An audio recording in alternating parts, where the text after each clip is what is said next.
څنګه بختیار کاکی ډېر لوی شخصیت و چې کله وفات شو جنازه تیاره د دنیا خلق ولاړ دي صاحب سپونه ولاړ دي ټول خلق په دې په انتظار چې جنازه به څوک کوي شاګرد به کوي خلیفه به کوي څوک به کوي جنازه دیکھئے دنیا زرګونه لکونه خلق دی دیکھئے یو سړی راووته وی خدای مو بخا خواجه صاحب یو وصیت کړی چې زما جنازه به هغه څوک کوي چې څلور صفتونه یې پکې دومره غټه جنازه ده چې بادشاه وزیران هم پکې ولاړ دي زمانه ده چا ده شمس الدین التمش زمانه ده بادشاه شمس الدین التمش دی هم ولاړ وزیران مشیران ټول ولاړ دي هغه څوک به زما جنازه کوي چې هغه کې دا څلور صفتونه وي یو صفت ده چې غلط نظر به په جون کې په چا نه لګوي غلط نظر هلکه څوک د دې نه خلاص شته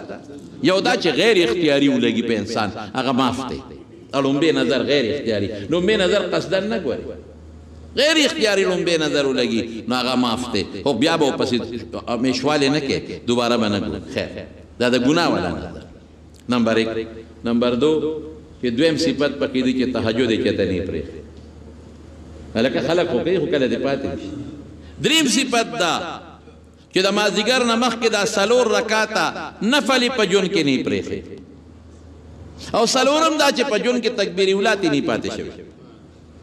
څه وشو هلکه څلور غلط نظر د ګناه نه چلولی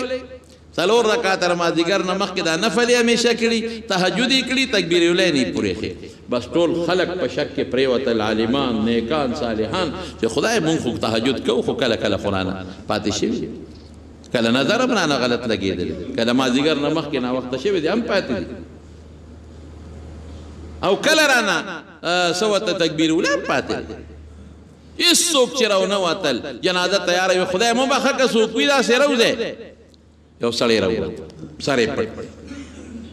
چې سر یې پټ دی خواجه بختیار کاکی رحمت الله علیه دا مخ یې ښکاره کړه وی ستا کار خو به وشي خو موږ دې وشرموو ستا کار به وشي جنازه به دې وشي خو موږ دې رسوا کړو ولې دا شی ما پټ ساتلی اوس به خلکو ته پته ولګي چې ده کې دا څلور صفتونه شته نو جنازه یې وکړه نو چې جنازه یې وکړه او مخ یې راوړه څوک د وخت بادشاه شمس الدین التمش بادشاه